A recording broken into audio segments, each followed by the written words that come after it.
Sa previous episode, ang bida nating nagngangalang Banasa ay bigla na lang na-summon sa ibang mundo bilang isang kandidato pagkabayani, subalit may problema dahil ang kakayahan niya ay hindi kwalipikado para maging isang bayani at sobrang nadismaya ang hari sa pangyayaring ito.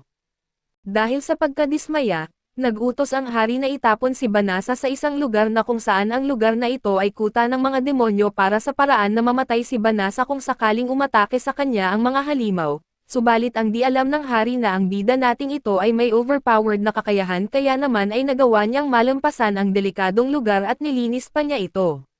At sa pagpapatuloy, kinabukasan ay nakatitig pa rin ang mga babae kay Muscle Mommy at hindi maalis ang kanilang mga mata sa titulo ng Dragon Slayer. Nagdala pa ang bruha ng Asarol na pumatay sa dragon bilang souvenir habang sila'y namamangha sa titulo. Lumabas si Bali sa bahay at sinabi sa kanila na papasok siya sa gubat para pumatay ng mas marami pang halimaw. Humanga ang mga babae sa kanyang katatagan dahil matagal na siyang pumapasok sa gubat para pumatay ng mga halimaw, ngunit hindi pa rin lumalakas ang kanyang lakas kahit na ganito. Hindi siya nawawalan ng pag-asa at nag-e-ensayo araw-araw kaso sa katotohanan, pumupunta lang si Bali sa gubat at nagkukunwaring hindi niya alintana na hindi tumataas ang kanyang kapangyarihan. Mukha siyang inis na inis dahil sa kahit anong gawin niya ay nananatili siyang mahina at hindi rin niya nakamit ang titulo ng Dragon Slayer. Ayon sa kanya, ang titulo ng isang Dragon Slayer ay maaaring magtaas ng iyong estado mula sa isang karaniwang tao patungo sa isang maharlika sa isang iglap dahil sa privilege nito. Galit na galit siya dahil kung siya ay sapat na mabilis at sana ay nakahingi siya ng tulong kay Fleo para patayin ang isang dragon at makamit ang titulo, na makatutulong sana upang maging maharlika muli ang kanyang pamilya tulad noong siya ay bata pa. Habang nakatayo siya doon na nababalot ng frustration, isang lalaki ang lumapit sa kanya mula sa likuran at nagtanong kung kilala ba niya ang isang mag-asawa na nakatira sa gubat. Agad siyang nagduda dahil kahit na ang gubat ay puno ng nakamamatay na mga halimaw, tila walang pakialam ang lalaking ito at hindi pa suot ang armor. Sumagot siya na kilala niya ang mag-asawa at nagtanong kung kakilala ba siya ng asawa o ng babaeng asawa. Agad itong sumagot ng asawa at sa puntong iyon at bigla niyang binunot ang kanyang espada at itinutok ito sa leeg ng lalaki. Sinabi niya sa lalaki na ang Rise ay kabilang sa Demon Army na nangangahulugang isa rin siyang demonyo. Tinanong niya kung ano ang gusto nila sa kanya at sinabi na wala siyang interes na bumalik at gayunpaman. Sinabi ng lalaki na naroon lamang siya para makipag-usap at ayaw na sanang makinig pa ni Bali, kaso ibinalik niya ang kanyang espada at sinabing maaari siyang magdala ng mensahe subalit hindi niya ito dadalhin sa cottage. Pumayag ang lalaki at sinabihan siya na itanong kay Riz kung gusto niyang mag-tea at mag-usap tulad ng dati, at pagkatapos ay umalis ito at napaisip si Bali kung gaano kakakaiba ang lalaking iyon nang lumitaw sina Riz at Fleo mula sa gubat na nag-aalala. Tinanong nila kung ayos lang siya at sinabi niyang maayos lang siya at nakikipag-usap lang sa isang hamak na demonyo. Tinanong niya kung bakit sila naruroon at sinabi ni Fleo na nag-alala siya dahil ayon sa kanyang harang, ang mismong hari ng mga demonyo ay pumasok sa lugar at nakikipag-usap sa isang tao. Biglang natakot si Bali at nagsimulang umiyak, nag-aalala na tiyak na papatayin siya ng Demon King kaso pinapakalma siya ni Fleo at bumalik silang lahat sa cottage at kinabukasan. Tila bumalik na sa normal ang lahat ngunit si Riz ang sumagot sa pinto at nakita niya ang Demon Lord na nakatayo doon. Tinanong niya kung ano ang gusto nito sa kanya, ngunit sinabi ni Fleo na walang pangangailangan para sa anumang karahasan at maaari silang lahat na mag-usap, at nagpakilala ang Demon Lord bilang Gao at nagtaka kung bakit hindi natatakot ang taong ito na alam na siya ang hari ng mga demonyo. Pumasok silang lahat at nang makita ni Bali ang Demon Lord habang masayang lumalabas mula sa kanyang silid, muling natakot siya at umupo silang lahat sa guest room kung saan inalok ni Fleo siya ng tsaa at tinanong kung ano ang gustong pag-usapan. Agad na nagsalita si Riz na sinabing ayaw niyang bumalik sa army at kung narito ba siya para gumanti dahil sa pagkatalo nila sa Catgirl, ngunit sinabi ng Demon Lord na wala siyang ganitong intensyon at itinoon niya ang kanyang pansin kay Fleo at hiniling sa kanya na sumali sa Demon Army. Ikinagulat ito ni Fleo kaso sinabi niyang hindi siya interesadong kumampi sa gyera. Nag-isip ang Demon Lord at tinanong kung paano siya nagtatago rito sa gubat dahil sa antas ng kapangyarihan niya, tiyak na gusto siya ng hari sa kanyang panig.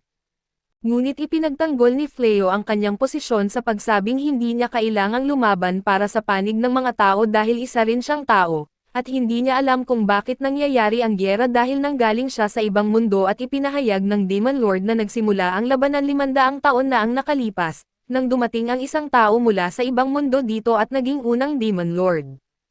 Siya ay napakalakas at napansin na ang mga tao ay itinuturing ang mga demonyo bilang mga mamamayan ng ikalawang uri kaya nagtaas siya ng boses at maraming mga demonyo ang sumunod sa kanya, na nagresulta sa malawakang digmaan at simula noon ay patuloy na nakikipaglaban ang mga Demon Lords sa mga tao sa iba't ibang usapin, ngunit inaangkin niya na wala siyang ambisyon na patayin ang lahat ng tao o sakupin ang mundo.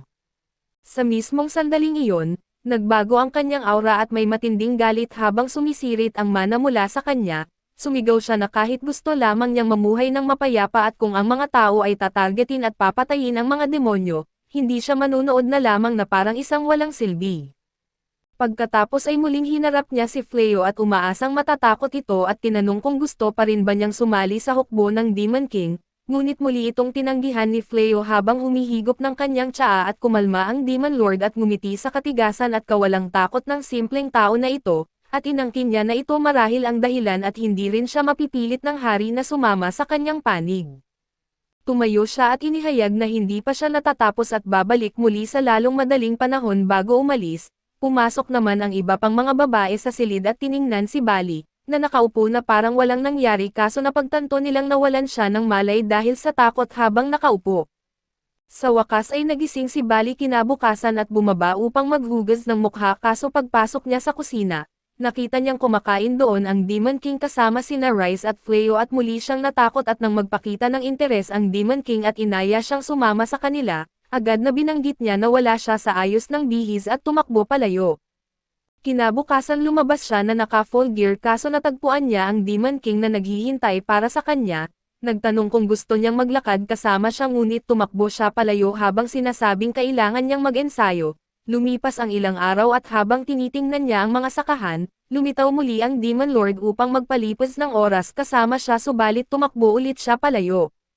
Samantala sa loob ng kaharian, kumalat ang mga ulat na may partikular na demonyo na bumibisita sa cottage ni Fleo, at labis na nagalit ang hari dahil una, tumanggi si Fleo na tulungan sila at ngayon ay sumama pa siya sa kabilang panig. Agad niyang inutusan na maghanda ang hukbo at sirain ang tahanan ni Fleo at ang buong grupo nito, bago pa man ito mangyari ay nakialam ang prinsesa at nagtanong kung makabubuti ba ito dahil maaaring mali sila tungkol kay Fleo at maaaring tinatanggihan niya ang mga alok mula sa Demon Army. Inangkin niya na kung pupuntahan nila ito upang sirain, baka tuluyan na silang sumali sa Demon Army at pinayuhan niya na kausapin nila si Fleo ng mahinahon at umaasang pipiliin niyang kumampi sa kanila. Tinawag siya ng hari na tanga at sinabihan na bumalik sa kusina kung saan siya nararapat dahil hindi sila maaaring mag-isip gamit ang emosyon sa mga panahong ito. Lumapit ang blonde na bayani at sinabihan ang hari na bigyan siya ng ilang tropa at nangakong kausapin si Fleo. Inangkin niya na kung papanig sa kanila si Fleo sa pamamagitan lamang ng pag-uusap, mas ayos iyon, ngunit kung hindi ay sisirain niya silang lahat.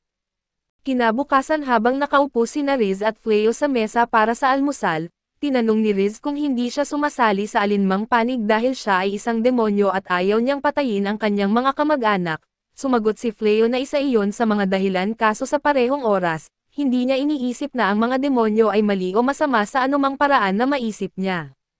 Bago pa sila makapagpatuloy sa kanilang pag-uusap, pumasok ang archer at inaangking narito na ang buong hukbo at inisip ni Riz na sinusubukan ng Demon Lord na umatake at nag-alala siya. Ngunit nang lumabas sila ng bahay ay nagulat sila na napapalibutan sila ng hukbo ng kaharian at nangunguna ang bayani sakay ng kanyang kabayong may mapang-akit na saloobin at mayabang na kalikasan.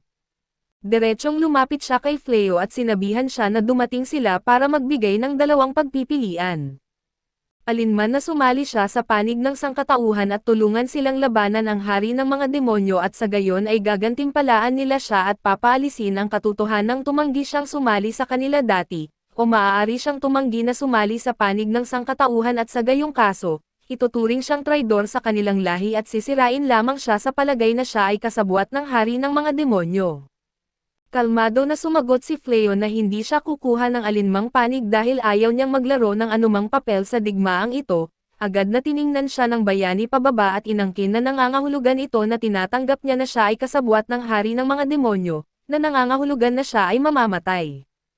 Ipinahayag ni Fleo na hindi siya kasabwat habang sinusuportahan siya ng mga babae na nagsasabing ayaw lang talaga niyang makilahok sa labanan, tumingin sa kanila ang bayani at sinabi sa kanila na kahit dapat silang ituring na mga traidor, patatawarin niya sila kung makakatulong sila sa kanya na makumbinsi ang isip ni Fleo at kung hindi ay mamamatay silang lahat.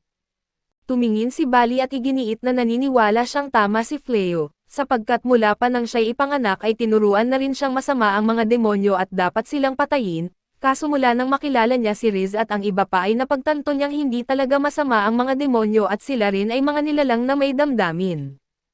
Tinitigan ni Fleo ang bayani at sinabing hindi siya lalaban-laban sa kanila. Ngunit sa parehong oras ay hindi rin siya mananatili dito at inangkin ni Riz na sasama siya kay Fleo at sumang-ayon din ang lahat ng mga babae at inakala ng bayani na biro lamang ito, dahil walang paraan na makakatakas sila mula sa hukbong ito subalit sa kanyang sorpresa. Ginamit ni Fleo ang kanyang mahika ng teleportation at dinala ang kanyang buong grupo kasama ang kanilang bahay at mga sakahan sa isang ganap na ibang lokasyon. Nagulat ang buong hukbo at nang biglang bumalik ang Demon King upang makipagkita kay Bali, nakita niya ang hukbo at napagtanto na pinatay nila si Fleo at ang kanyang grupo, na labis niyang ikinagalit kaya't nag-transform siya sa isang demonyo at inutusan ang lahat ng hukbo ng mga demonyo na atakihin agad ang kaharian at sakupin ang buong lugar, na nagtulak sa bayani na tumakas. Samantala, ligtas na lumapag si Fleo sa iba't ibang bahagi ng lugar at namangha ang mga babae nang makita nilang buo pa rin ang kanilang mga sakahan. Sinabi ni Riz sa lahat na upang ipagdiwang ang kanilang bagong paglipat ay magkakaroon sila ng isang piging at pumasok silang lahat para tumulong, hindi alam na malapit na ang isang digmaan. Kaso dito muna matatapos ang ating recap sa anime na ito, antabayanan po ninyo sa susunod na linggo ang bago nitong episode.